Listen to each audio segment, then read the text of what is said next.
Bismillah. Assalamualaikum warahmatullahi wabarakatuh. Perkenalkan, nama saya Fitra Hermansyah, mahasiswa RPL Farmasi Universitas Muhammad Natsir Bukit Tinggi, ingin menyampaikan secara ringkas tentang penjelasan dan relevansi perjuangan dakwah fil hal Yarsi Sumbar di masa sekarang dan di masa yang akan datang, yang telah disampaikan oleh Bapak Prof. Dr. Haji Yaswirman MA, di mana salah satu mata kuliah yang penting di perguruan tinggi Muhammad Natsir yaitu dengan melihat sejarah pendiri terbentuknya Yarsi,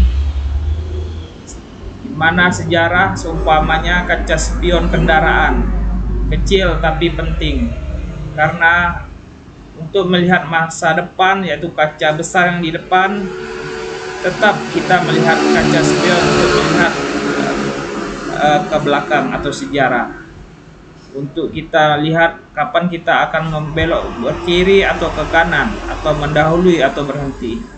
Jadi di dalam dunia ilmu pengetahuan, hal ini menjadi analogi bahwa orang yang tidak belajar dari masa silam, maka dia akan sulit menatap untuk masa depan. Maka salah satu tokoh yang ada dalam sejarah itu yaitu kita mempelajari bagaimana Bapak Dr. Muhammad Natsir ini. Beberapa kesan tentang Bapak Muhammad Natsir dari sejawatnya, itu kesan dari Bapak Muhammad Rum. Kecermatan dan ketelitian dari Bapak Muhammad Natsir dibangun karena kebiasaannya mempelajari Al-Quran dengan teliti, bahasanya dihargai dan dipuji orang. Dan juga berkesan dari Bapak Muhammad Hatta, yaitu pada suatu ketika Bapak Soekarno tidak mau menandatangani penjelasan resmi yang tidak disusun oleh Muhammad Natsir. Jadi Bapak Muhammad Natsir ini dalam menulis atau membuat sebuah surat, maka memang diakui ketelitiannya dan bahasanya. Dan Muhammad Natsir juga menitik beratkan uraian tentang dakwah bil hikmah. Jadi dengan mengutip pendapat dari tokoh Bapak Muhammad Abdul, tokoh pembaharu di Mesir, bahwa Bapak Muhammad Natsir itu memahami rahasia dan faedah tiap-tiap waktu. Hikmah adalah pengetahuan yang tinggi untuk menggerakkan kemauan untuk melakukan suatu perbuatan yang bermanfaat. Berasal dari Quran, siapa yang diberi hikmah, sesungguhnya dia diberi kebaikan yang banyak, dan tidak ada yang dapat mengambil pelajaran kecuali orang yang berakal sehat.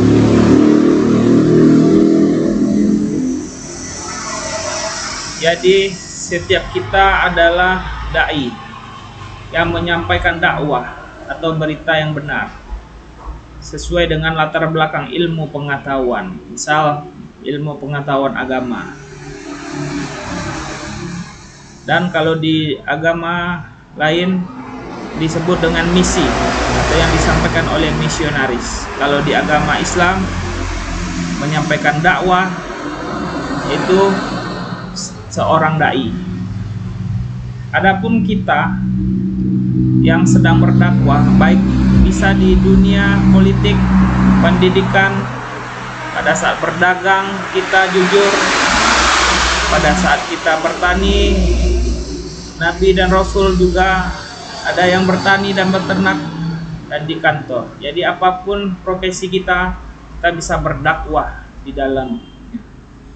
Muhammad Natsir selalu memulai uraian tentang dakwah beliau dengan mengutip surat Ali Imran ayat 124. Hendaknya kita masuk segolongan umat mengajak berdakwah kepada al-khair, yaitu kebaikan yang universal, menyuruh dengan ma'ruf dan mencegah dari yang mungkar.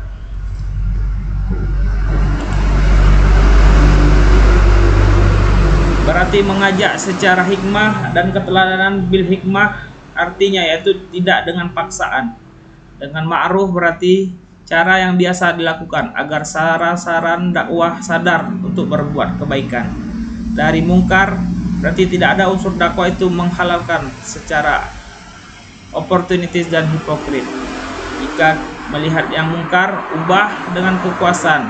Jika tidak mampu, beri dengan nasihat. Dan jika tidak mampu juga, dengan berpaling atau tidak ikut membuat mungkar. Yang ketiga, pertanda lemahnya imam dalam berdakwah. Selain itu, berdakwah melalui hikmah atau bijak, Muhammad Nasir juga mengedepankan satu lagi istilah, dakwah bil hal. Istilah yang beliau cetuskan sendiri, padanan istilah dakwah bil lisan. Jadi dakwah bil lisan yaitu berdakwah dengan kata-kata atau berpidato, ceramah atau orasi. Ada kalanya tidak ada diskusi dan ada kalanya diskusi. Sedangkan dakwah bil hal yaitu dakwah dengan perilaku atau tindakan atau aksi atau yang nyata. Salah satu dakwah bil hal ini yang mendirikan rumah sakit, didukung oleh beberapa sahabat yang seideologi dengan Bapak Muhammad Nasir. Bapak Muhammad Nasir melalui jalur dakwah, beliau pernah menjadi Perdana Menteri pada masa Soekarno. Berpolemik dengan Soekarno tentang asas negara. Bapak Nasir ingin sebagai negara Islam, sedangkan Soekarno ingin negara sekuler. Tapi keduanya sama-sama tidak berhasil. Dan juga pernah Bapak diutus pada masa Soeharto ke Aceh memberantas pasukan Daud Bire, tapi malah berangkulan dengan Daud Bire. Anda Muslim, saya Muslim. Jika di antara kita ada yang mati dalam pertemuan, tidak ada yang akan mati syahid. Seperti itulah Bapak Muhammad Nasir pernah menjadi mediator mempertemukan Soeharto dengan Perdana Menteri Jepang. Bagaimana Jepang bisa berinvestasi di Indonesia. Jadi investor dan menawarkan hadiah apa yang diinginkan oleh Muhammad Nasir, dan beliau jawab, kalau mau memberi hadiah kasihkan saja ke rakyat kami, saya tidak berhak menerima. Sehingga saat pulang ceramah, para dai dan juga ada tuan sedang di masjid, perpustakaan dakwah mengeluarkan amplop berisi uang ceramah tadi. Celana bajunya langsung dibagi-bagi mereka tanpa dilihat berapa isi amplop tersebut. Saat mendirikan lembaga kesehatan awalnya bernama Balai Kesehatan Ibnu Sina di Bukit Tinggi, dengan semangat dakwah bil hal, yaitu kalau memang mau terang jangan matikan lampu orang tapi nyalakan lampu kita, yaitu dengan aksi yang nyata membuat lembaga kesehatan rumah sakit untuk membantu umat Islam yang sakit. Di dekat rumah sakit itu sudah terdapat rumah sakit Immanuel yang sudah ada pada masa kolonial Belanda. Jadi demikian juga Balai Kesehatan di Pati juga dikelilingi oleh non-muslim. Jadi di dekat rumah sakit tersebut ada sebuah rumah yang dibeli oleh Yayasan Yarsi agar di kemudian hari rumah non-muslim itu tidak berdampingan atau tidak dijadikan oleh gereja oleh yang pemilik yang non-muslim.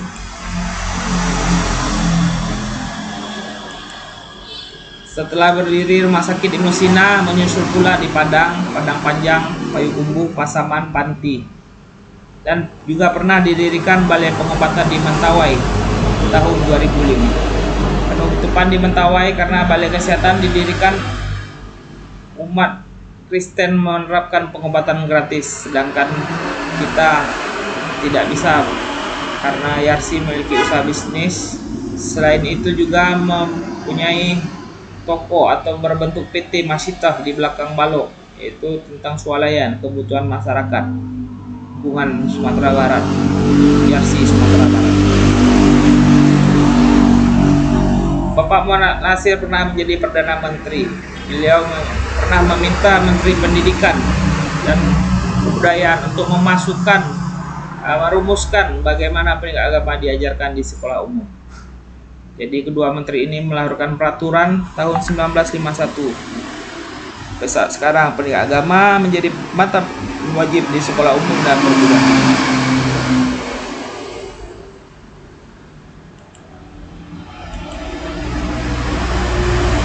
Mungkin itu ya yang bisa dapat kami sampaikan. Apabila ada kekurangan mohon dimaafkan. Wabillahi taufik walhidayah. Wassalamualaikum warahmatullahi wabarakatuh.